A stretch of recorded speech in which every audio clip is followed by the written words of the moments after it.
Hi, everybody. My name is Lindsay, and I'm a Bravoholic. You're preaching to the choir.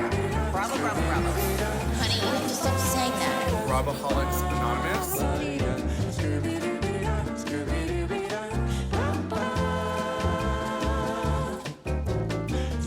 You will.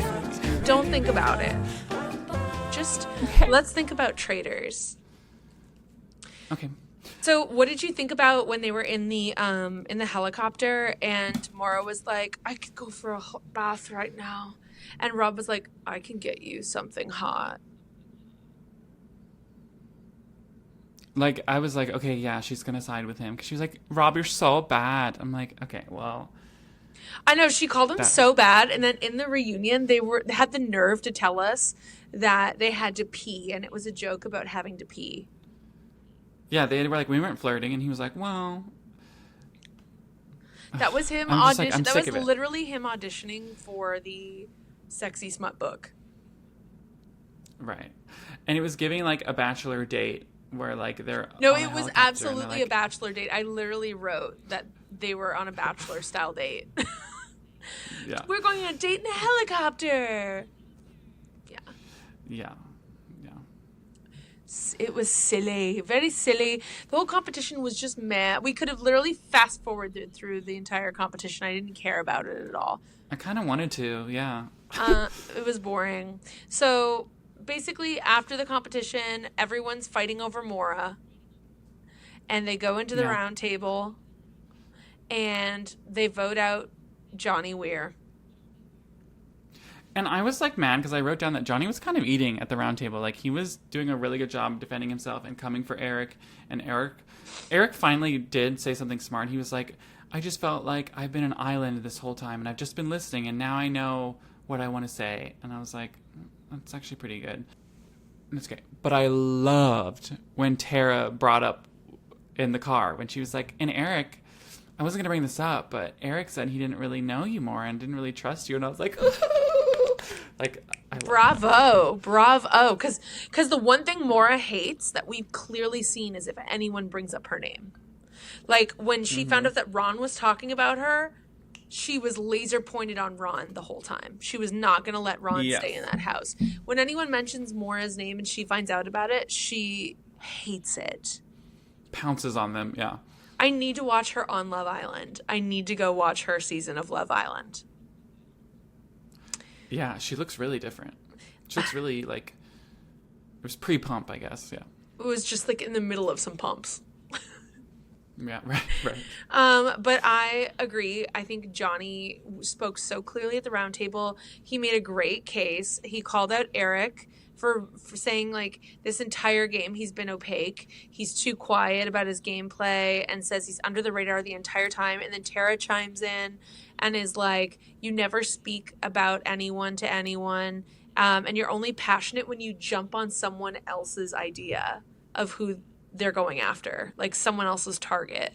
And I was like, that is so good. That is so accurate. He literally did that the whole game. If, like, Colton or Rob suggested anyone, Eric was like, or even Kristen suggested anyone, Eric was like, yeah, I see. Yeah. You're right. That's who I'm going for, too. And this is their handwriting. This is their voice, their laugh. Yeah. Yeah, so it was really good. And I know that he said he's not that person, and he may not have come to them personally, but he did confide in the people he was working with. It just seems like, again, like defensive comments. And defense, if you're on the defense all the time, like Lisa Rinna was this season, it doesn't look good. It doesn't look good to always be on the defense. So he's definitely got a big radar of suspicion going, even for Maura, which is like how you know when it's like even Maura is suspicious. But I think it's such a bummer that we don't find out when they kick. I wish we found out when they kicked off Johnny if he was a traitor or faithful. I think every roundtable banishment should say it, because if Johnny got to disclose that he was faithful to the table, I think that Rob would have lost the game. I agree. Or at least, like, Yeah. I think he would have had a much bigger chance of Maura switching because Johnny and Tara were, working together literally at that round table. And she wouldn't think that Tara was a traitor. No, she knew that was the one thing that Maura knew, was that Tara was faithful. Yeah. Yeah, now it almost feels rigged that, like, why? It's I guess not, that was it's always not, the case. it's not the rigged. last The roundtable rules doesn't are, reveal. Rob said it himself. The game is set up for the traitor to lose. Like, everything is being done in favor of the traitor to win. So it's a traitor's game to lose. And usually the traitors get in each other's way. And that's literally how they end up getting out. Every traitor being kicked off this season was because another traitor came for them. Right. My second hell no moment was Maura voting for Johnny. And then my second Bravo moment was him going to Tara and being like, I'm going to hug my friend. I And love like being like that was just like a fuck you to production to be like, I probably can't do this, but I'm gonna hug my friend. I loved it, and I wished sweet. I wished he said something more diabolical in her ear. I was like, the moment he did that, I leaned in. I was like, what is he gonna say? Yeah. He didn't say anything mischievous, of course, because they're just like such consummate professionals. But I loved that too. My hell no moment was Johnny getting banished. I have been rooting for him this whole season. I still think he played an incredible game. And I just was so excited that Johnny was there the entire time. He really made it great. You think he played... Wait. You think he played an incredible game? Yeah. I'm going to get into it in our reunion. Okay. But I think Johnny played a really good game. I do. Okay.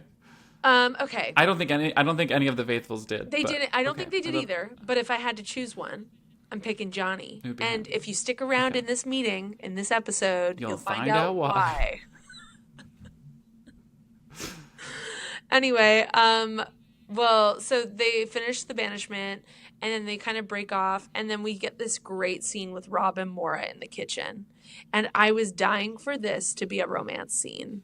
When I saw them break away into the kitchen, and I saw him grab her face, I was like, oh my God. Right. This is where he has to kiss her. If he kissed her that was diabolical. If he kissed her right here, it would change everything. And he could have done it. She would have kissed him back. I don't. And maybe, it was the only opportunity that Rob missed this season was that opportunity. That would have made their star meters go through the ceiling.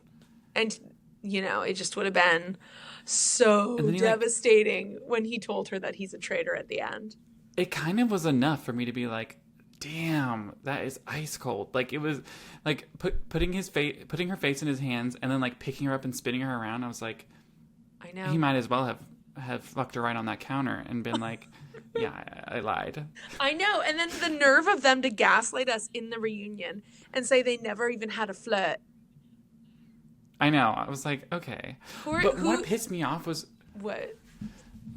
What pissed me off was Maura was like, okay, but promise me we get out Eric because I know he's a traitor. And I'm like, then why didn't you fucking vote for him if you know he's a traitor? Like, why didn't you take care of that first like the other two people at the table did? Because they knew they had to get that other duo out.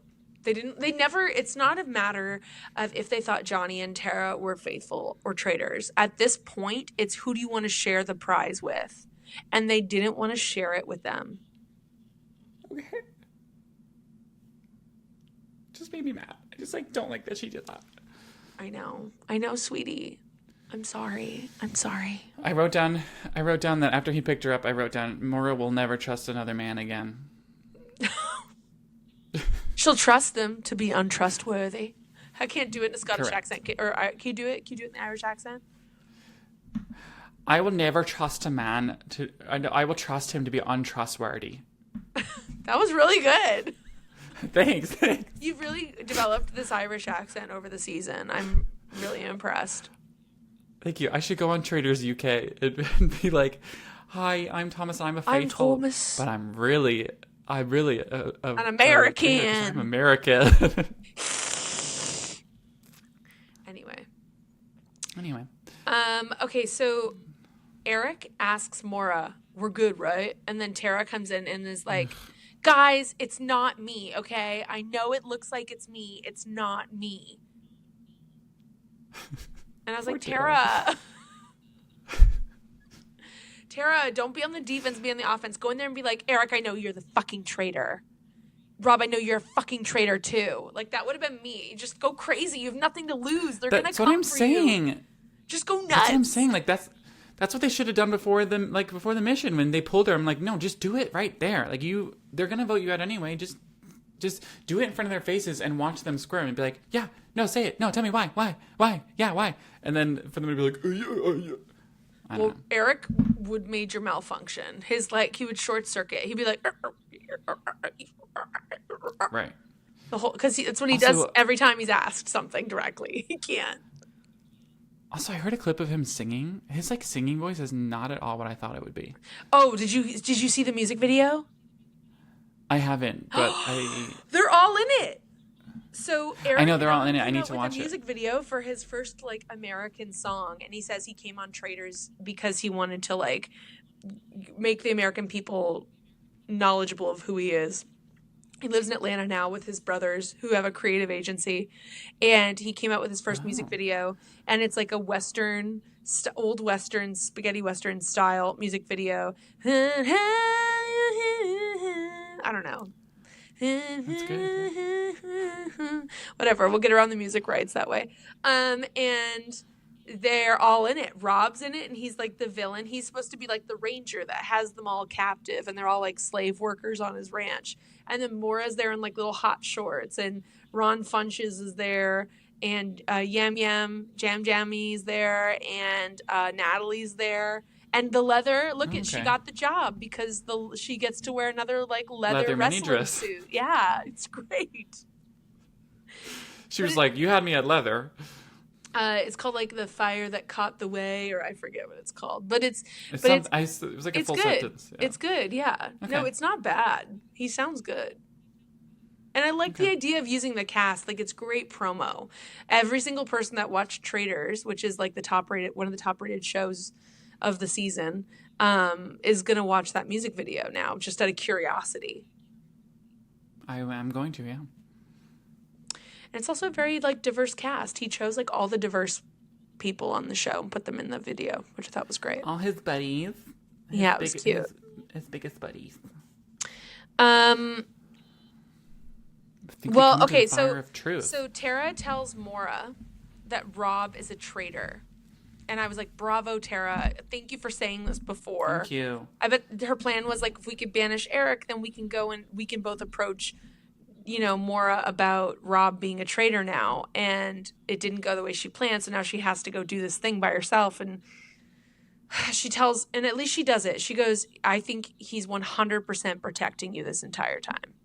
And the fact that Maura doesn't put it together even then she doesn't like see. People's egos must get in the way. People's egos must get in the way in this moment where they're like, no, I got this far. It's definitely my genius that got me here. I don't know about Maura. That's why it surprised me with Maura, though, because I remember in like several episodes ago or like throughout the season, she's like, why am I still here? I know. Like, and so like, why didn't that moment come together for her? Now that you're saying this and I'm revisiting this, now I do think it is mostly her fault. Like before I was like, no, like, the faithfuls in general were not good, but like, no, like she could have made a move at the end. Everything people were my biggest question, honestly, before I really pass judgment here is like, how much are the producers saying to them? Because she did this clip where she literally was so confident going into that finale with Rob that she was getting mic'd up, and she turned to the producer and was like, can you make sure that no one tells my mom that I win this? Because I want to be the one to call her and tell her that I won. She was like, what? Yeah, she was that confident going into the finale with Rob that she was going to win. Yeah. And so my thing is like, are they doing like this thing? Like, 'cause so there's this thing that I've seen before in like reality TV dating shows. I think it was The Bachelor or Bachelorette. But like a big part of surviving the stress of all that is just trusting your gut and like whatever your first instinct was about this thing. Like just remember that and go with that. Don't worry, don't flounder, don't overthink it. Just go with that and stay consistent. And I wonder if her producer was coaching her that way. I can see why she just decided to like double down on Rob and not even consider Rob. Like maybe to save herself the anxiety of it all, she just decided that she had to believe that Rob was a faithful the whole time, no matter what. But like closing yourself off obviously is a losing decision. Plus, like, learning that, like, she didn't know how the game was even played. Like, yeah, I would say that her, like, instinct is probably her biggest strategy, if she had one at all. Exactly. Like, yeah, I'm just gonna trust who I worked with the whole time. Yeah, and also there's always people on these shows that are cast and haven't applied and don't know the game. That happens on every one of these shows because they're looking to fill certain type slots. Like I said, they want someone that appeals to the people of the South. They want someone that appeals to the Black community, the religious community. They want an Army vet. They always handpick these typecast, archetyped people. So that's not like revolutionary that there's someone on a show that doesn't know the rules of the game. She did figure it out. I just don't think she had the confidence to step outside of the realm of possibility and, double thinking about it and looking at her partner twice. And I think Tara gave her the moment here to do it. She literally was like, I think the only reason you're here is because he's kept you here.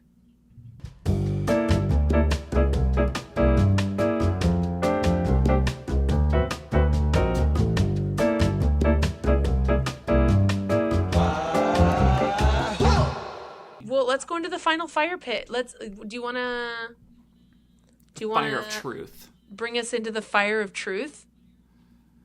Yes, here we are. The final moment. It was indoors. I note that indoors. What is that about? I don't know. We were all asking that at the viewing party, and we were like, is it raining outside? Like, why are they doing it inside? But no, because then they went outside to watch the fireworks that's what happened last year. Maybe it made it easier to do the chalkboards. Oh, yeah. Because they were doing the chalkboards. Like, maybe there were so many people. I don't know. Maybe to switch it up? Because they had 4 faithfuls or 5 people at the chalkboard with chalkboards outside last year. Oh. Then maybe they just wanted to switch it up. I don't know. Yeah. Whatever. It could maybe have been raining. Wanted them to, like... It could have been raining, and I feel like at the finale, like they wanted them to be fashionable too, because I think at the finales outside they were just like bundled up. That's true. And they did. Let's talk about the fashion. Maura's outfit is sickening. She did save the best for last. She did. I loved the like oily black, patent leather dress and little mini saucer hat. Je ne sais quoi. Je ne the House of Higans. This and her banquet look were the House of Higans. The House of the House of Higans. Monsieur, Mademoiselle Higgins. Yeah. Maison de Higgins. So funny. She looked That's it. sickening. She looked so good. Who was the guy on Eric's blazer? Can I tell you? Can I tell you what I think that was? Wait, I don't remember. Wait, you tell me while I look it up. I think that was like an Atlanta designer. It definitely was giving Atlanta. And I think that blazer with like a rhinestone guy on it. It wasn't Biggie. It's his boyfriend. But it could be Biggie Smalls. Could be his boyfriend. But he definitely bought that blazer in Atlanta, and it's probably like a local. I bet you it's like a local artist. Oh, yeah, I can't tell. Oh God, I forgot like how dumb he looked. It's like a rhinestone. What you really thought? It's like a rhinestoned, like, really- black man's face on his jacket. Oh, okay. He really thought he was gonna win. That was crazy. I think Rob did a really good job of looking deep into these people's eyes and, like, telling them that Lies. they're going to win and they're going to be safe. Like, he did a really good job reassuring them. Yeah. Yeah. Monster. I feel like I have to go back and watch Love Island with Rob on it now just to, like, get a little refresher. Yeah. Right. People said he was not good, like not cute. No, he had some obviously little, cute he had some because he little got- emotional tantrums, that's for sure. Well, yeah, he was like 25 and now he's 27. It's like you're still a child. He's 20. Yeah, he was 25, but now he's 27. He's totally an adult now. Saturn's returned. He's gonna be 28, and Saturn's His gonna return to where it was when he was born. has returned. I can't wait for her new album. Okay, well, yeah, the fashion is going. It's looking good. Tara's in this metallic silver little mini dress with, like, little flowers on the bust, and it was really cute and really, like, chic. And I was like, ooh, I love that they chose this. This is really great. And she looks good in metallics. And Rob wore clothes. Okay. Rob wore a flannel shirt and overalls again, and he didn't even do both of them up. He only did one. It's just disrespectful at this point. I really think the producers put him in that outfit. I really do. Well, I think the producers also gave Tara that outfit. I do. I'm not impressed with them then. Anyway, Tara gets voted out first. Excuse me. Excuse me. You Tara wanna take that again? Anyway, Tara gets voted out first. Not Dumb. surprised. Poor Tara. She literally looks I at wrote Maura Maura. and is like, trust me. I wrote Maura, you idiot. Which is, in hindsight, not very kind. And Not kind. I just was emotional. It was emotional because I knew that Maura knew that Tara was not a traitor. It's like, you're just getting her out because you're not working with her. Like, just vote Eric first. Like, what the hell? Just vote Eric first, and then let's hear some good arguments. You know. That's what bothered me. It was tough. I was honestly kind of bored watching this. Yes, I literally really, was hitting that 10-second and it was skip really, really sad that, like, it was all on Maura, and button. I know. and then it was really sad when he told her that he was a traitor, and she was, like, sitting there waiting basically for him to be like, just kidding, JK. and he didn't say it, and then she's like, you're joking, You're joking. and then she, I'm like, so stupid. yeah, and then she's like, I'm so stupid. Oh my God. You're never going to get a girlfriend. You're such a liar. You're never going to get a girlfriend because you're such a good liar. And then, of course, he comes to the reunion 2 months later. I've got a girlfriend. I have a girl. And I was like, Oh. he literally did that because what she said to him, like, was burned in his head for 2 months. And he's like, I got to get a girlfriend. So he found the first 22-year-old in, like, a state that he has to fly to, so he has an excuse to only see her twice during the 2 months. Yeah, you're right. That's what My- this guy on Southern Charm had, a girlfriend, Audrey. His name's Austin, and Austin had a girlfriend, Audrey, in, like, another state. They were in South Carolina. She was in North Carolina, and he'd make her drive to him every time. Every time they'd see each other, so she'd have to sit in, like, 8 hours of traffic to come see him. And Jeez. And it was like, he only went there like once or twice or whatever, clearly wasn't into her, but, like, he came off of this season where he was so critical of these older guys and, like, how they, like, had commitment issues and weren't, like, looking to settle down and get married and stuff. And so all of a sudden he had this girlfriend, but she's, like, in another state, so he could have his cake and eat it too. You know what I mean? And that's literally what Rob did. He got this girlfriend in another state. And I would believe he really loved her and was into her if he was posting her, if he bought her a Birkin, if there was, like, an online presence of this girl, but there isn't. So I think he literally just got with her so that if he came to the reunion, he had some, like, thing to be like, oh, I didn't use Maura. I would never leave Maura on. Actually, I have a girlfriend. So it felt like a defense mechanism if he needed a card to play. after that was kinda because grody. it really like hurt him to hear her say that. Yeah. Good. It should. My final Bravo moment was when he's like, "You got so far," and she goes, "Don't speak." I loved that. Stop Don't talking. speak. And to her credit, she like came out of shock and was like, "Honestly, good for you. Well done." And I was like, "Wow, that didn't take long for her." Like, I'm sure she was pissed for a very long time, but she was like, "I would have done the same." Yeah. It is like it is the name of the game, and so it's like really hard to actually get pissed at people for doing stuff like that in the game. And like at the end of the day, she's like, "Well, you're gonna get me a Birkin," and then Lisa Rinna helped him secure a Birkin that he gave to her. So that was a really good move for both of them. They got so much press with that stupid purse.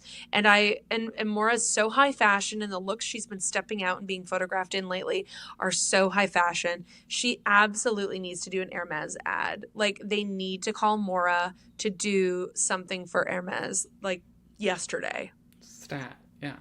If they Also, want to like, keep those bags from being dusty frusty, which frankly, before this reunion, they're so overplayed. Like, they're all over TikTok, the resale shops showing them off and stuff. Like, this is a mini Kelly, blah, blah, blah. It's so structured. It's only for one type of woman, by the way, and that is not me. The structured purse like that does not fit my fashion sense, or like my kibby, if you want to talk about kibbies. But like, it's so dusty frusty, and like, if they want to make it edgy, fun, and cool, they should put someone hot like Maura on the campaign for Hermes. Frankly, they're ugly, and like, it's giving like slightly elevated Labubu. Like, it's just like a status piece that is not even that nice to look at. I don't know. I know. I just feel like the boomers are going to be even more pissed when like people don't, not only can like other generations not afford these stupid purses, but like when they don't want to buy them and they're like, "Well, I bought this as an investment piece and no one wants to pay all this money for it." We're already seeing it happen with the housing market. We're about to have a huge housing market crash, by the way, because everyone's like, "No one wants to buy my house. This is an investment. I bought this house." How about houses are homes and they're not investments? How about you invest in something else and not in homes? Invest in these nuts. How about that? Sorry. Sorry. Sorry about that. Sorry.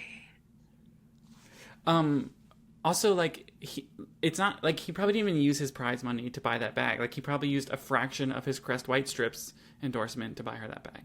No, it was like probably $25K. It's nothing. And for him, yeah, it's nothing. Like, Hermes could have arranged for it, or like at least like whatever. It's a blip on the radar. It doesn't even matter where the money came from, especially because the lifestyle that he lives doesn't take a lot of money. So, right. Yeah. And by the way, for those that are listening and are like, "Oh my God, Rob, he like lives in a trailer, doesn't even have TV, like, that's like his little weekend shack. He lives at his dad's McMansion, okay? He does come from money. Oh. His family comes from money, so. So, yeah.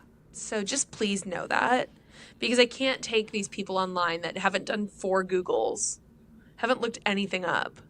And they're like, there's a lot of people. There's a lot of voices right now. There's a lot of voices online that are saying, that are like so angry about how Candace and Lisa appeared at the reunion.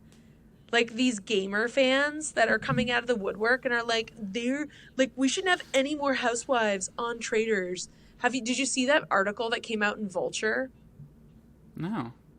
Watch What Crappens had Candace on their podcast, and they covered this article that came out in Vulture where this stupid man had the nerve to put in the article that housewives shouldn't be included in Traitors anymore going forward. And it was the most like misogynistic bullcrap I've ever heard. And clearly they don't understand where these reality stars are coming from, because when you come into a game like this, you're taking your reality TV experience into a game like this. For example, Rob used his good looks and his charisma and his charm to win the game. That was a big part of his strategy. whether you want to deny it or not, like acknowledge it or not. That's exactly what Rob used those things. Grabbing Maura's face, throwing her over his shoulder and running her through a field. Like, he's using this little romantic dating show stuff, right? What do the housewives bring to the table? They bring the drama. They are trained to not only bring the drama in the episodes, but between the episodes airing leading up to the finale, they are trained and rewarded to increase the hype and keep the eyes on it. They want viewer turnout for the reunions. So they're always bringing it into social media. They're always bringing it into the pop culture zeitgeist, commenting on things and building that tension and that, like, it's marketing for the reunion of the show. And then they go into the reunion of the show, they fight about the same problem again. And then they make amends, and then they can start fresh and go into the new season. And we literally saw how they did it on Traitors. Lisa and Candace came to the reunion, and they were petty, and they said crazy, egregious things, and they wanted to get under skin and start little fights and start tension. They were the only ones doing it. And then when it's done, now they're all friends again, and they're shooting Sonic commercials together. Like, you think that they didn't shoot those Sonic commercials before the reunion? All this stuff is just... it's bathwater, you know? Yum. So it's just bullshit that they're, like, expecting housewives to come out and not bring it. Like, the housewives are what make the show interesting. Whenever I read reviews of TV or film, and I'm just like, who wrote this? A guy wrote this, huh? And I'm usually right. And I'm like, okay. Always. I always look up who it is, and I'm like, forget it. What a fucking loser this guy is, too. It's just like, so if you want to, I'm not even going to, like, edit in some sound bites. It's such a good podcast episode. I sent it to you, Thomas. I sent it to a lot of people. It's such a good podcast. Candace is so sharp and witty. And the guys from Watch What Crappens really ask incredible questions. It was better than Andy at the reunion. I learned so much about Candace's experience on Traitors. So I highly recommend Bravoholics. I will link it below in the description. After this episode, you should absolutely go listen to that episode. It is so good. Speaking of, should we get into the reunion? Let's get into the reunion. Oh yeah, Rob wins, fireworks, blah blah blah, yay. Boring. He shouts out that he's the traitor, he's a winner, whatever. Sorry, Maura, whatever. He did a really feminine shout. He was like, "Woo!" And I was like, oh, wow. Wow. I bet Colton clapped at home. Yeah, he was like, work, diva. I know I did. Well, the reunion was kind of, like, so boring that I think we should just... I stopped taking notes. I think we should just, like... Is there anything you want to highlight before we just ask each other questions about the season and do our own reunion? So the only thing I wrote, the only note I took, because I was like, ugh, was that Andy's opening in shirtless with overalls. I was like, he's so still funny. A gay man. I forgot he does like attention and wants to show off his body. So I was like, okay, yeah, I could see why he did that. The stubble, I think, though, wasn't a good choice. No. I will say that I know my opinion didn't change of anyone. Like, Michael was still so obnoxious. And no one really brought anything. Colton was like, yeah, like, I don't know why my past was brought up. I was in a really dark place. And I was like, what? And yeah, it just, like, was boring. It was stupid and useless, and he didn't storm out, and it was dumb. Yeah, I was told via multiple sources that he was going to storm out. It was a lie. It was a lie, and they didn't even broach because they probably had an agreement. They couldn't really talk about it. And he still fails to take accountability, of course, because he just thinks that being gay is a valid excuse for the way he treated a woman, and it's not. And I will not be supporting Colton on any shows. He better not be on House of Villains, because if he's on the next season... What? Go ahead.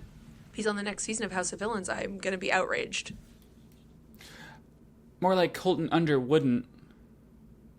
More like Colton who? Oh. That's what I want. I want Colton who? Colton who? Colton... I'm trying to think of a different Colton. I don't know. Donna Kelsey's boring. She sucked. She was Oh, probably right. she was like one of the worst players of the season for me. Yeah. Come for me, Yeah, she didn't Swifties. really I don't care.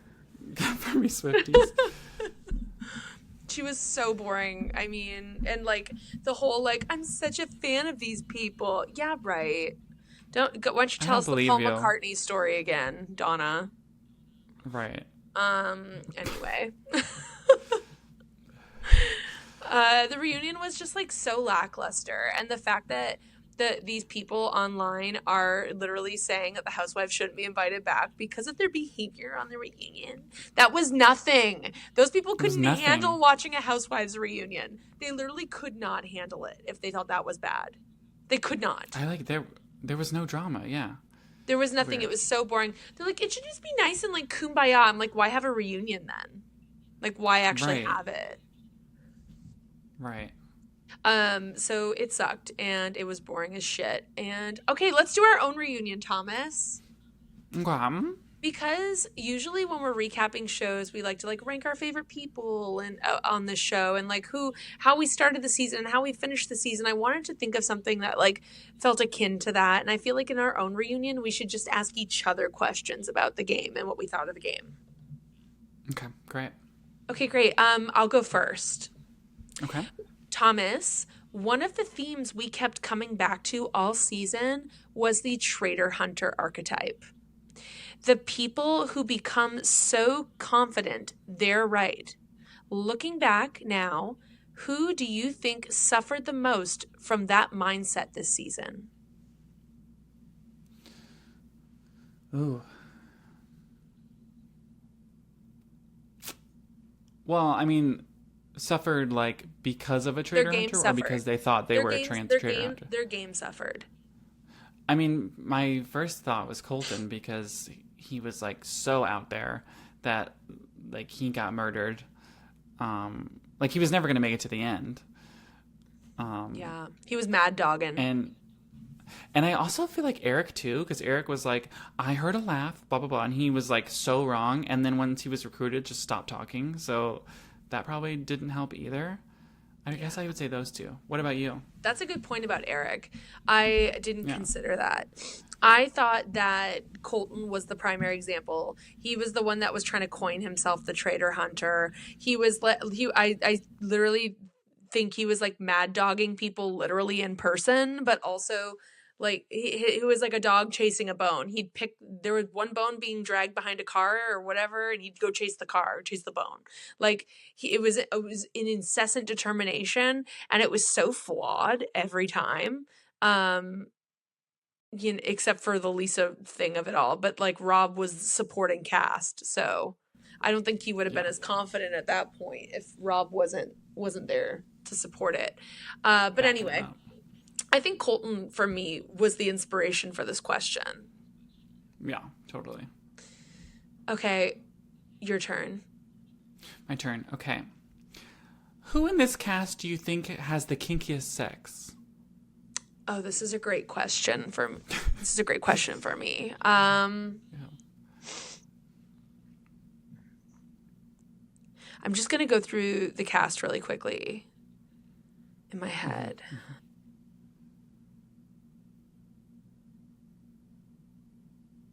Oh, it's definitely Lisa Rinna. You think? Okay. Yes.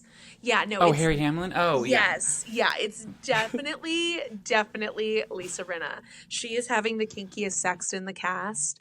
And it's not just because she likes to wear leopard print. It's not just because she's a little dancing freak. They've been married in Hollywood this long, and I think there's a reason. Yeah. That's beautiful. I was going to go with, I think Mark, because I feel like dancers are very like lithe and like athletic and,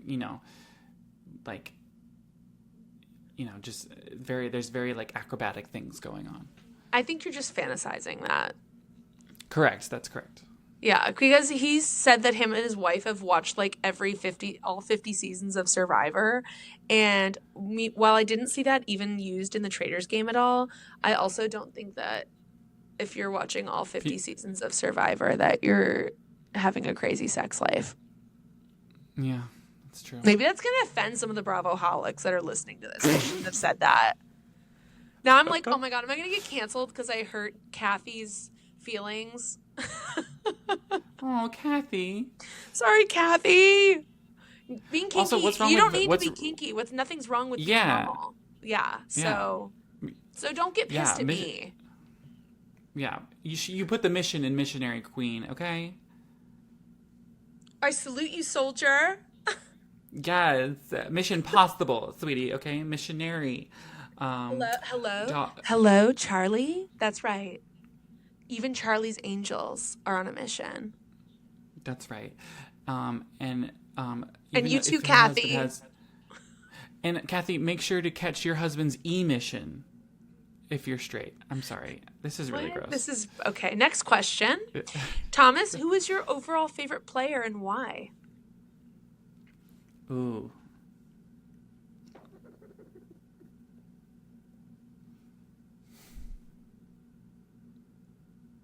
I'm gonna say Natalie.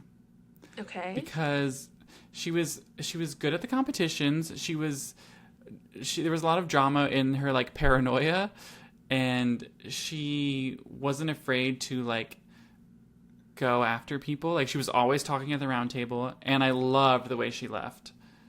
Yeah. That she was just like, you guys are idiots, and I can't believe you did this to me, and fuck you. I enjoyed her. Okay, are you ready? I'm gonna choose my personal favorite faithful. I think I know who yours is. Johnny Weir. Johnny Weir. And I'm not saying he played a flawless game. He did not. There were flaws. You said incredible. But he did play an incredible game, and here's why. I need to know By my why, definition of incredible. The people that Johnny chose to be loyal to, he took really clever and direct strategies to keep them in the game and to protect them the best that he could. Now, that includes his direct allies of Candace and Tara. The episode where Candace was being talked about in the house, the whole Rob versus Candace episode, right after Lisa left, Johnny realized that everyone was talking about Candace being a traitor, and Johnny alluded to knowing that Candace might be a traitor. He said, well, Candace might be a traitor and everyone's talking about her. She's been a really close ally of mine this entire game. So he took two, and we talked about this in the episode, so if you want to go back to that episode, you totally can. He took two really great steps to support her at two different points in that episode that we saw edited together. One was earlier in the day, the moment at breakfast that they got to the table, and he knew people were suspecting Candace because Captain Colton and everyone was talking the night before about going after Candace. He knew that he needed to get details from Candace to the group to help fill in gaps of things that they might be considering against her. So he prompted her at the breakfast table, stuff that people were speculating, so she could address it head on. He then did the same thing at the round table, and he supported her at the round table. When it comes to the whole Tara of it all, that episode, I think Johnny could have gone longer, not acknowledging his relationship with Tara. I don't think Tara could have gone longer. I think Tara needed to have Johnny's physical support. Like there was a codependency thing that was coming up. So I think he's always been there to support the allies that he's been within the game, and he's always been spot on about the traitors. He's literally always known who the traitors were. Now he might not have had. Well, but he says in an episode, even though he's defending Candace and everyone's talking about getting Candace out, he's like, even if Candace is a traitor, she's been my ally this whole time. Like, so even if he was, I think he knew Candace was a traitor. And even if he didn't know she was a traitor, he was open to her being a traitor. He wasn't playing a stupid game where he was like blind to his ally. You know what I mean? He was like, yeah, she could be a traitor, but she's had my back this whole time. And so that's why. Where I think his shortcomings fell flat were the other alliances that he failed to make. I think he could have played the gay card harder and made friends with people a little bit more. But, you know, at the end of the day, he is who he is. And he was being authentic to himself. And that could be his downfall, but I commend it. And that made him my favorite overall player. Okay. Besides, enough. of course, the winner. I mean, Rob's a good choice for a favorite too, but he won, so I think that's low-hanging fruit. Yeah, he's not my favorite player. No. Ew, No, he no. wasn't my favorite player. I know. Okay. Your turn. If you had to swap closets with one of the housewives from this cast, who would it be? Dorinda, Lisa, Candace, Portia, or Caroline? We didn't get to see a lot of Portia's clothes. Right. But from what I saw, it would look horrible on me. That, like, her reunion dress that was, like, the sequins and blue and red and yellow, those colors look brutal on me. So I don't think I could pick Portia's wardrobe. God, not Dorinda's not wardrobe, brutal. no. Never. It's just, like, it also would not be It's a for little grandma. me. It's a little older. And that's okay. She's older. She's older, and that's fierce. And then we have Lisa Rinna and who else am I missing? And Candace. And Candace and Caroline. And Caroline. Caroline's stuff is really nice, but it's quite structured and tailored, and that's not always the best look on me. Candace's stuff was all really great, but kind of in the same theme. So I'm going to pick Lisa Rinna's wardrobe because it's versatile. She gave like a variety of things. She gave like chic outfits. She gave like couture fashion forward. And she also gave like loose, baggy, comfy stuff. And those crazy sunglasses. That was so funny. I mean, the sunglasses are probably like really bad on me because I have a really big head, like those little ones. But I would sacrifice that for the rest of the wardrobe. So I'd pick Lisa Rinna's wardrobe. The one where she's sitting in the cage, those ones, you could wear those. Look ridiculous. But the tiny ones, yeah. Okay, if you could pick the wardrobe of either Ron Funches, Rob Roush, Colton Underwood, granny sweater, remember, shirtless sweater vest, or Rob also Johnny did that. Weir, Let's or not Johnny forget. Weir, whose wardrobe are you taking? I don't like any of those. I know. That's why I did it. Ugh. Who's you gonna pick? You have to pick somebody's. You would look really cute in some of those granny necks that Johnny Weir was wearing. I guess. You could wear Also, the can we talk overalls about- and can the we talk- flannel. You could wear Rob's wardrobe. I think I could too. I think I would choose Rob's because like that like I want a nice t-shirt. Like I like a nice t-shirt. But again, not for the castle though. I want to respect the castle. I would pick Johnny's. You would pick Johnny's. Yeah, because at least he tried. Like out of the four of those, like he was the most like, okay, yes, thank you for at least trying. Can we talk about Johnny Weir's hair? I wonder what it looks like not styled. Like it's so like slicked back and pumped up. I would wear his wardrobe, but I could not do his hair because that would just reveal my truth. Well, what if you had his hair? I need to know what it looks like not done. I'm very interested. I'm sure you could find it if you did a deep enough dive. Johnny Weir hair not crispy. Yeah. Johnny Weir wakes up and does his hair every morning. Yeah. You're never he going to probably find a also picture of it used- undone. He's that guy. He's that guy. He scrubbed it all from the internet. I love personal hygiene. I love it. Okay. I Next need to question. practice it on my nose tonight. Yeah, seriously. Don't squeeze it. It's going to get I'm not. infected. Okay. I'm gonna wash my face, patch it up. Okay. Here we go. Ready? I'm ready. What was the single smartest move by either a traitor or a faithful this season that maybe the audience didn't fully appreciate? Oh, that's hard. Eesh.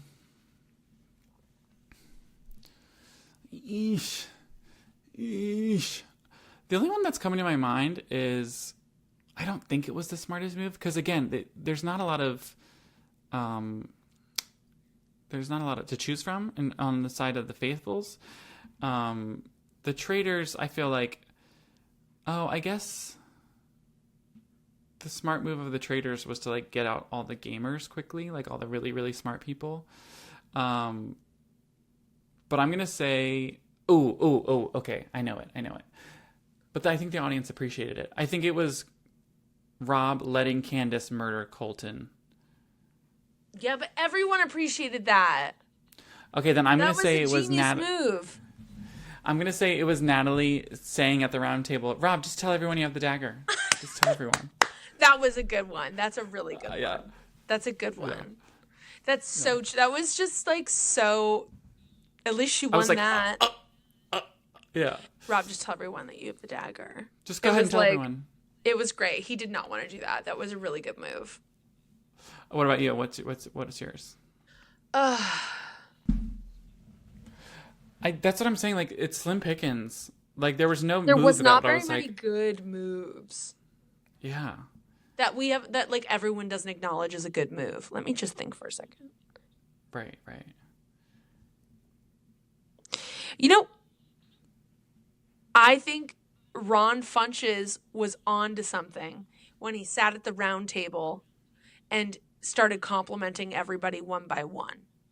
And like saying goodbye, basically. Yeah. That was a really good move. And I think that could have saved his ass if he did it, before the round table. Because people were literally at the table like crying and saying they don't think it's Ron. I remember Natalie turning to, maybe it was Tara, and being like, I actually don't think that it's him. Yeah. Yeah. That was smart. Okay. Your turn. Okay, my next one. Fuck, marry, kill. Stephen Coletti, Dylan Efron, and Johnny Weir.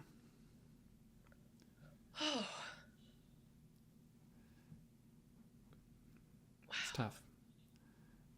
Wow. This is a really hard question to answer. I thought I would be. Our boys. Okay, let me just talk my thoughts out loud for the group so everyone can like kind of hear my thought process. Dylan and I, we would be the hammiest, funnest couple.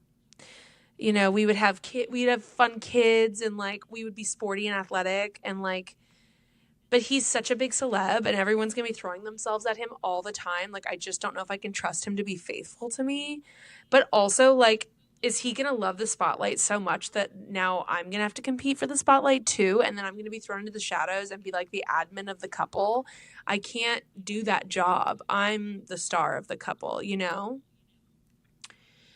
So I just feel like I would have to have sex with Dylan Efron. I'd have to fuck Dylan Efron. Sure. Now, my big debate comes in with the Steve Coletti and the Johnny Weir marriage of it all.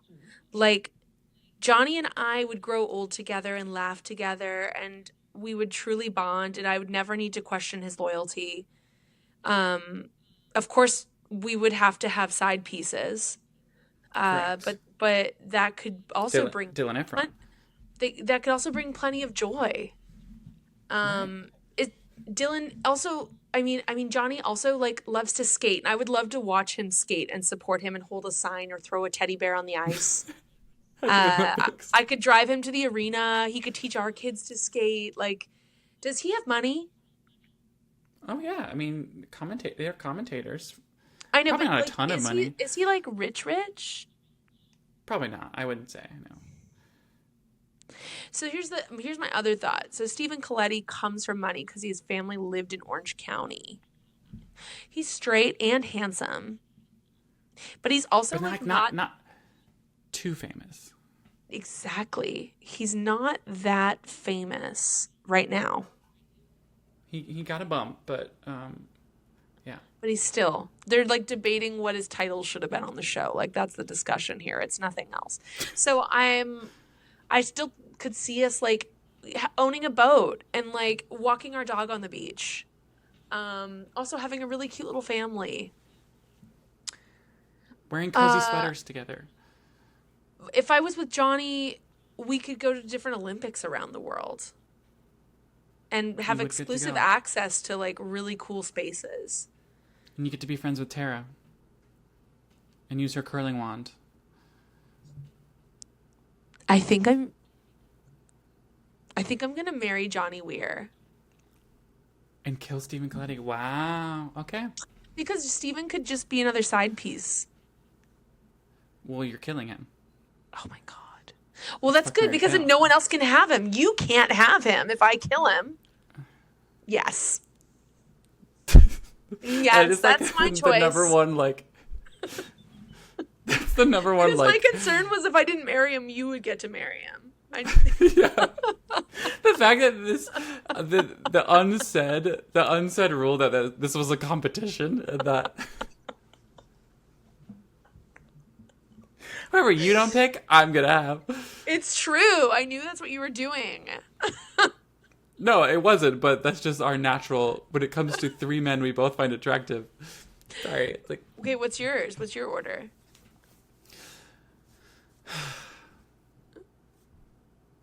I don't.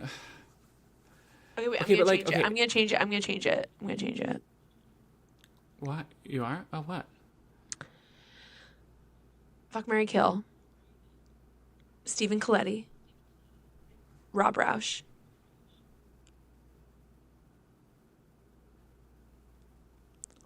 Dylan Efron.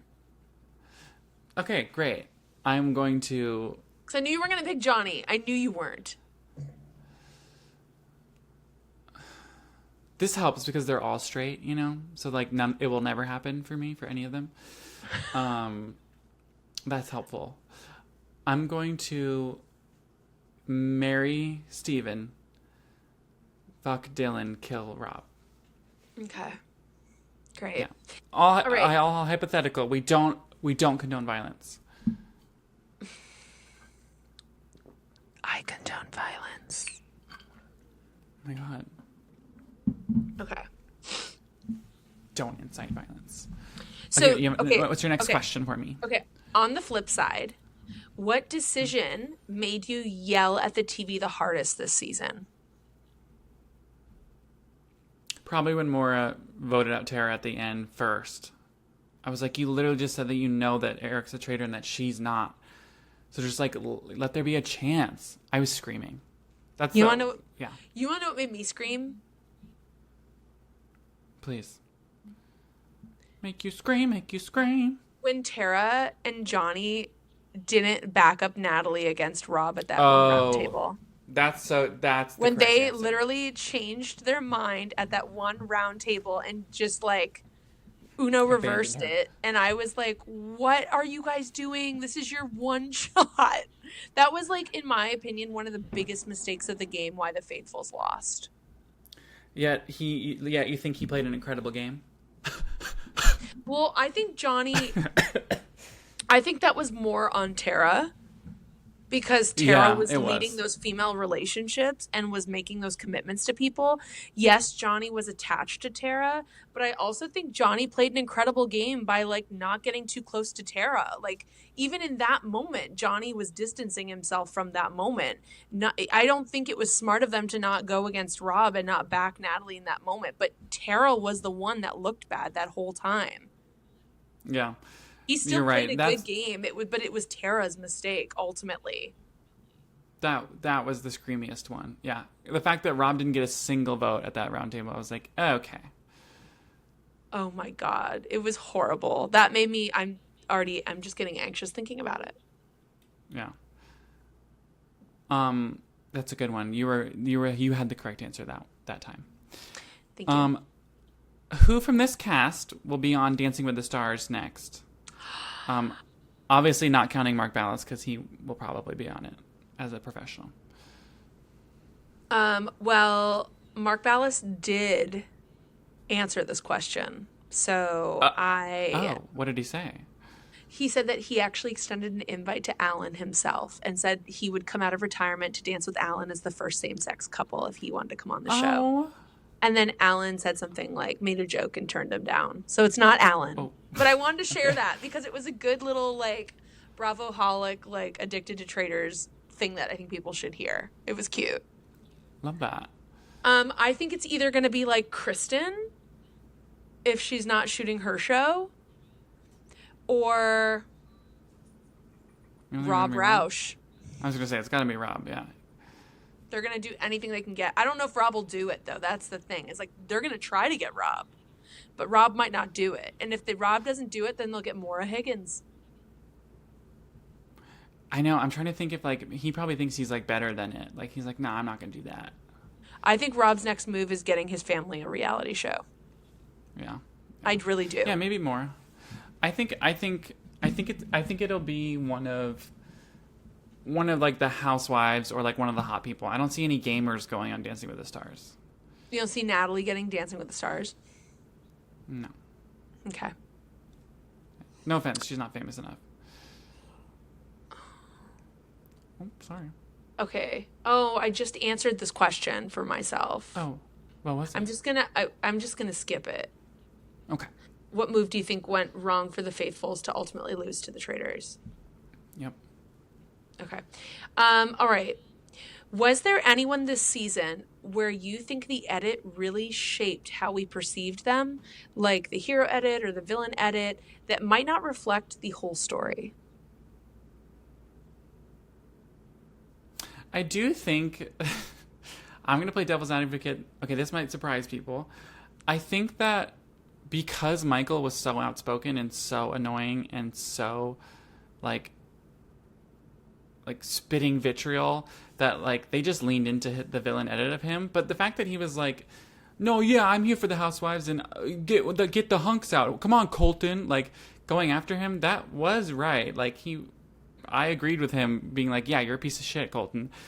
But like the fact that they like showed him shoveling food off the plate, like they just like made him look so weird and so annoying and hideous. And I'm like, okay.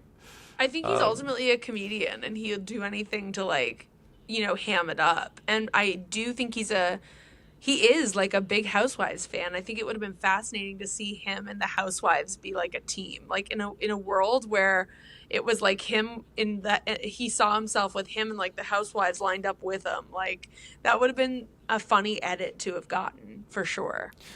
And I also like when he stabbed Tara's statue and kept screaming the name Tara. I'm like, did he actually keep screaming her name? Like how much was editing? No, they did, because literally they're like, you don't have to keep screaming it. Yeah.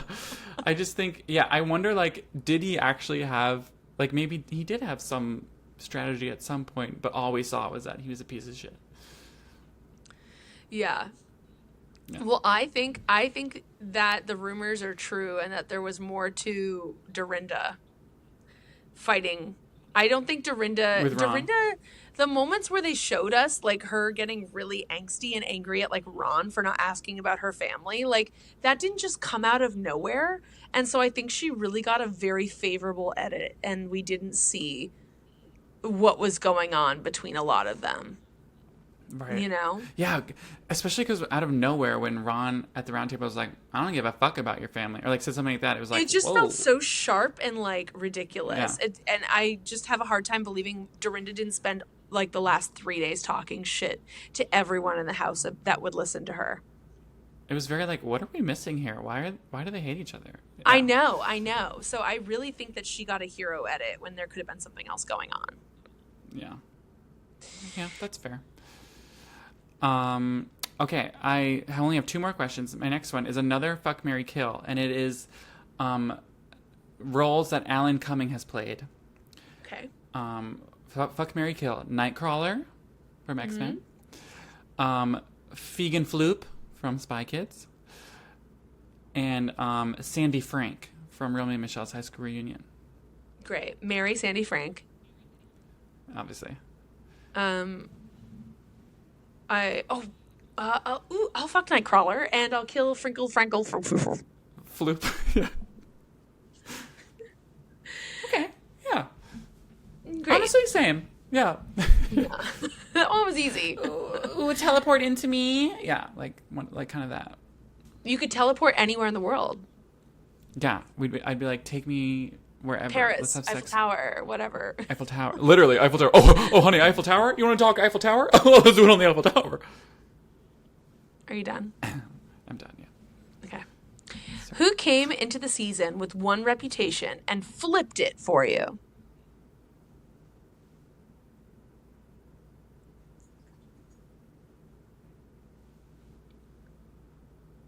well, I didn't really know about Colton Underwood's past. So I was like, oh, okay. I already like was annoyed that okay, here's the thing. When people come out and they're hot and they get a show because they're hot, I was like, oh, coming out Colton on Netflix, like, why do we care about this? God, there's nothing like gay people, whenever they get representation, they're like, why don't we rip it apart? And I'm totally doing that right now. And then I learned about his past and saw him on this show, and I was like, ew. You know who you haven't talked about at all? Monet. Who? Oh. Well, I love Monet. Okay. Okay, who had one reputation and completely flipped it? I thought about Monet for my favorite player, but it's just because she's my favorite player, like in the cast. Like she didn't stay long enough to make any plays, you know. Well, I think that for me it was like Michael Rappaport, because my only knowledge of him was like being Phoebe's boyfriend in Friends and like being on a couple episodes of Watch What Happens Live. I didn't know about like his political takes or anything like that. So I think that changed my perception of him and his reputation. Yeah. Not the coolest guy. Not the first guy I would choose to hang out with. Let's just say that. No. We would not have a Michael rapport. Okay, next question. Wow, I must be butter because I'm on a roll. Next question, okay. Andy. Next question. Oh my God, love that. Okay, this is my last question I have. What other show would you like to see this cast take on? So like this exact same cast, but on another show. Would it be? Oh, great question. Would it be Fear Factor, Naked and Afraid, or Wipeout? Well, the new Fear Factor, they live in a house together and they do like they carry, and there's like a showmance and they do like multiple things together. So I would choose Fear Factor for that reason. You want to see them eat gross stuff too. Yeah. Wow, yeah, I need to watch the new Fear Factor. The new Fear Factor has like a showmance. And I love that the host is Johnny Knoxville. It's giving that. Like he's done stupid shit. Yeah. So it's wow. It's in a house like on a lake or something. I don't know. It's on Hulu. You can watch it. That's the next thing we need in Traitors. We need a good showmance. Like we got the whispers of one, but I know. That's what I'm saying. Like they could have brought it home in the finale with a kiss in that kitchen, and it would have been like America would have went crazy. They would have went like a crazy. Love Island. We need a Love Island that is Traitors, like a Traitors. When he did that, when he grabbed her face and did that, I was in the bathroom and I heard everyone scream, and I came running out like with wet hands, and I was like, "Did he kiss her?" Like I was convinced that they were gonna have a kiss in this episode. Anyway, bit of a snog. A bit of a snog. Okay, I think I would want them to watch them. I would want them to do Wipeout. That would be really funny to me. It would be cathartic to watch them all fall. Oh. But a lot of their expensive plastic surgery couldn't handle that. Okay. Or maybe I'd want to see them all naked and afraid. Yeah. If you were casting season 5 tomorrow, what kind of player would you want more of? Do you want like the chaotic personalities, the strategic gamers, or the quiet manipulators, or like something similar to that? I want the chaos. This season wasn't chaotic enough for me. Like the quiet manipulators. So you want like a whole house of Michael Rappaports and Colton Underwoods and Lisa Rinna's. Well, not those two, but I just like there were only like a couple gag-worthy moments at the roundtables. I want the roundtables to be more interesting than they were, and I want the faithfuls to know what the fuck is going on. Like the quiet manipulators and the strategy. The strategy was not there this season, so maybe I want more strategic gamers, because they were voted out early. Okay, I want more strategists, and I like people who actually can like put 2 and 2 together. And then I want more strategic gamers then. Yes, and I want chaos. You want the challenge on Traitors. Correct. Yes. Okay. They need to bring more people from the challenge on. I want more showmances. I actually want a season where everyone in the Traitors house is single, and then they all start hooking up with each other, and it creates a lot of tension. That'd be really fun. And they have to sleep in beds in front of each other, like on Love Island. In a big room. They have to pair off, and yeah, it's just one big room with I choose 12 this. beds. I choose this faithful because he is the only faithful whose name I remember, and that is Adam. I choose Adam because he knows how to snuggle me real good at night. So, Adam. So I don't think he's a traitor. And then imagine Adam cheats on her with someone else. She's like, Adam, I voted for you because fuck you. Because you're a traitor and you cheated on me. Yeah, that Even if you're not a traitor, you weren't faithful. Yeah. There's your tagline. Just There's your that. tagline. Tagline, take it, producers. Okay. If you had to rank what mattered more this season, social relationships, strategic thinking, or just plain survival instincts, what actually won the game? Social relationships, for sure. I think agree. Rob taking Maura with him, yeah. It was all like, who are you playing with? Yeah. Yeah, definitely. I don't think the strategic thinking, beyond get out the smart people early, I don't think there was much. I mean, there was some strategy, but I think ultimately the theme was social relationships. I think the strategy was keep the right people around and create relationships with them to make them trust you, and then you'll betray them. Yeah. Okay. If you had been sitting at that round table at any point this season, what's one moment where you would have played the game completely different?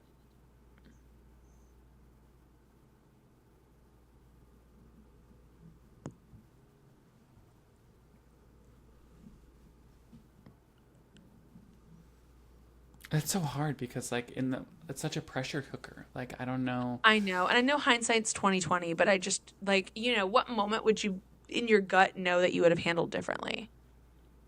You talked a lot about the Ron Funches injustice. Yeah. I feel You like did. I feel like at those first couple round tables, I would have been like, guys, Portia said when I killed Ian, and that's what he heard. We can't dogpile on him because he heard her say literally that. Yeah, okay, we messed up. And then I would have said, okay, Thomas, then who should we go after? Who's a traitor? And then I would be like, well, I don't really know. This is week 2. Oh, so you're just installing chaos in the group like a traitor would. And I'd be like, When we excuse are, me, when who we the have, when we fuck have do you think you are? Instincts on Ron Funches, and then The instincts are- you'd be banished. Okay, you asked me what I would do differently, okay? It doesn't mean I would do it well. Okay, Johnny Weir. Now you're stealing people's quotes. Oh, did you say that? Yeah. Well, So it looks like I'm your favorite player then. Okay, last question. When you think about traitors overall, every season, where does season 4 land for you? Was this a chaotic season, a strategic season, a faithfuls accidentally sabotage themselves season? And is there a season you like more? Is this the season you like the most? What do you think? Oof. I think for me, so I've never seen season 1. I need to go back and watch season 1. I would say this is probably so I'm just going to put 1 last because I've never seen it. And then I'm going to do 4. Because, yeah, the Faithfuls just never got it together. And once Rob turned on people, I was like, ugh, here we go again. Then I would do 3 because the traitors annoyed me even more in 3, but we had more gaggy moments, and we got Gabby Wendy, and she was an icon to me, and we got to see Dylan Efron too, obviously. But that's a good season. 3 was, and Bob was gaggy, and Danielle being in the corner. I had so many more I was much more reactive and emotional about season 3. And then I would do season 2 As your favorite? As my favorite, yeah. Because I loved Phaedra, and I I'm a challenge person, and CT and Trishelle won. And Ugh. I mean, not Trishelle. I don't like Trishelle, but I like CT. And who else was a traitor? Oh yeah, just her Here's coming after mine. Dan was so great. Okay. Here's my order: 3, 4, 2, Oh. no, 1 and 2. So you agree? So two's your favorite? No, 4. Oh, you're 3 doing is the my opposite. favorite. 3's your favorite. Okay. 3's my favorite. 4 is my second favorite. 4. Okay, so the thing is, 3. You're right. We did have so many gag-worthy moments, and I was so into the game, and like it was just Dylan. No, Danielle, Dylan was the perfect white knight. They should never strive for a white knight ever again because it's never going to get as good as Dylan. But I loved the cast of 4. I really loved this cast. Something about the chemistry of this cast, even though most of them are very unlikable, it's still, I was feeling something every episode. Even the episodes I thought we were going into a boring episode, something was still going on that was invoking emotion in me. And so I had a good time watching it. I really did. And I was really rooting for the traitors in the first half. Like, I really was. Yeah. So That's the first time I felt that way, yeah. So I'm going to commend that and give it a second place slot. Okay. Now, I did love the Phaedra season and the Phaedra CT relationship, but I really didn't like that the challengers ended up winning. Season 1 is really good. Like, the winner of season 1, without any spoilers, I already know who won. Oh, you did? They, like... Cherie, right? Yeah, and Cerie, like, did it formulaic. Like, anyone that says Rob played a good game, Rob just did Cerie's game. So, no, I'm going to pick 2 and then 1. I'm literally going to go 3, 4, 2, 1. Okay. I also, I think, Dylan Efron's White Knight edit, and, like, I don't know, the way Gabby handled that last round table with Danielle, I just, like, that made the season for me. Yeah. What do you think you're looking forward to going into the next Traitors? New rules. Now that it's going to be all unknown people too. Well, the civilian one I'm really looking forward to.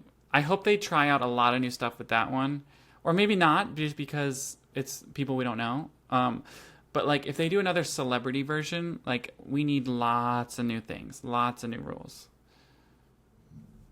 Yeah. Yeah. We need to freshen it up. There needs to be punishments and incentives when the faithfuls get it right or wrong. And there needs to be a secret traitor that lasts more than 2 episodes. Like I would love to not know any of the traitors for the first half of the season.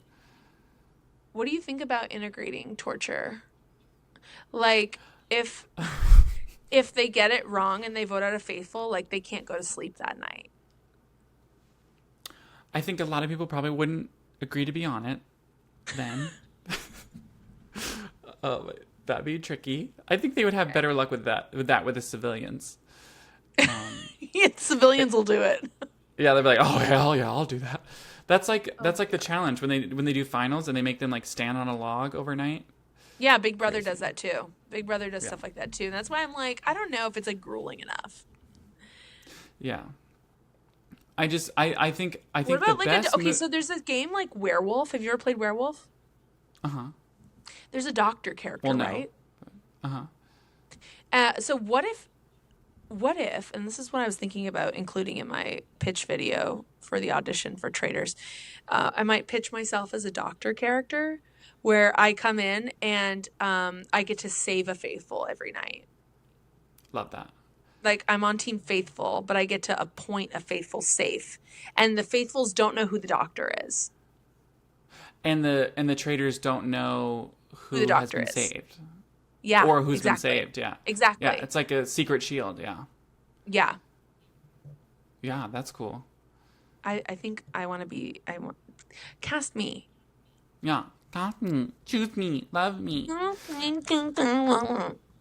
And I think the best change that they can make is that we don't know who the traitors are for any of them for the first half of the season. Yeah. You know? Yeah. As an audience, that'd be really fun. Yes. We'd be shocked. We'd be shocked when they reveal, can you imagine waiting for the person in the circle of truth to say what they are? Like, that's like sports bar going up even crazier. That's even crazier. You're right. That's what I'm saying.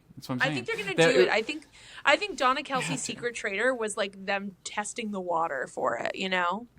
Yeah, I think they'd be stupid not to do it, because it would become even more of a water cooler show, because then you're gonna have people arguing at the water cooler being like, "You're a stupid idiot. Of course they're not a traitor."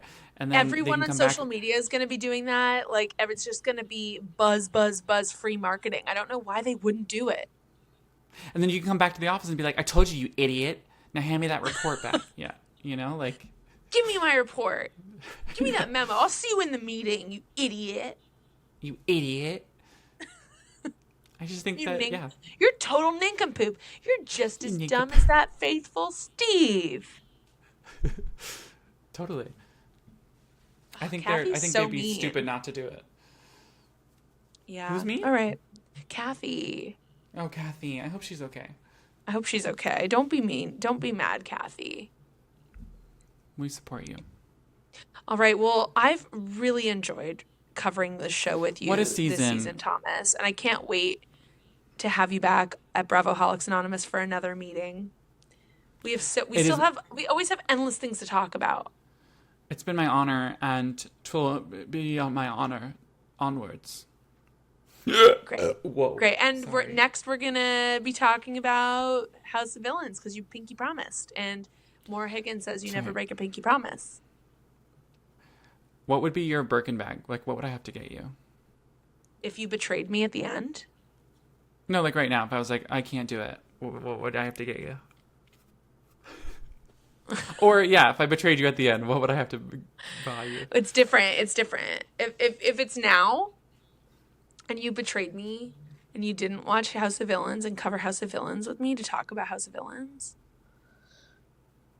there's nothing you could get me. I'll hate you forever. Okay. Got it.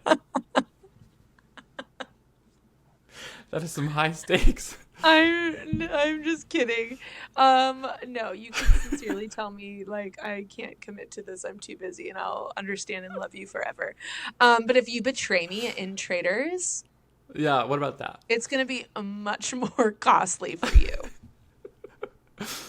Like, what would it be? Like, You would have Like, to what take it- me on, like, you'd have to either seriously invest in my movie, okay. or you would have to take me Take you on a trip? on like a trip around the world, like a month-long trip wherever I want to go.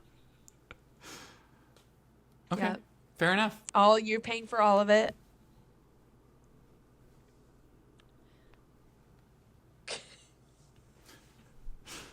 What would I need to do for you if I betrayed you at the finale?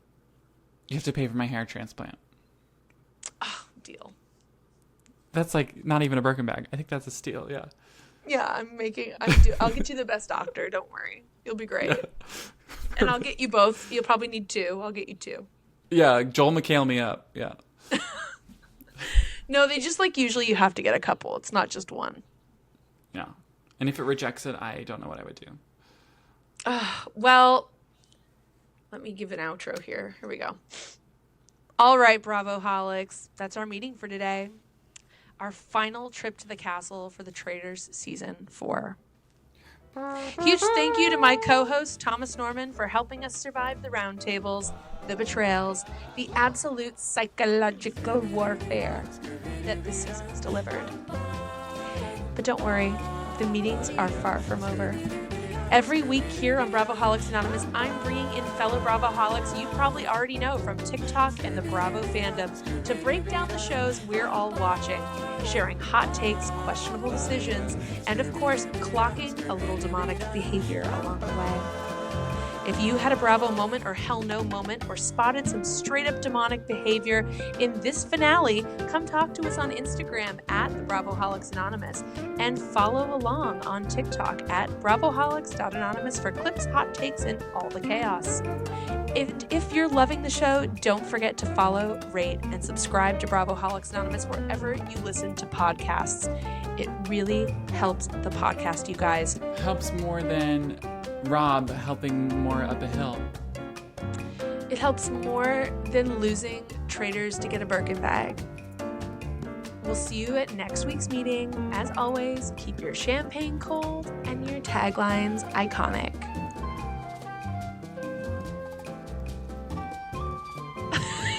Are you gonna leave us on? Are you gonna leave us on like a fart or a burp Freeze or a spray? toe or something? I was gonna say, look at how much control I have. Look at how much control I have over my face. Okay, look how doesn't this look like I have work done? That was really impressive. Have you been doing facial exercises? No, I think I just like can do that. Look, I have lip filler and like my nose is doing. What are you doing? I don't know. I'm just flexing my face, which means maybe I'm saggy to begin with. Time for Botox. See you next week.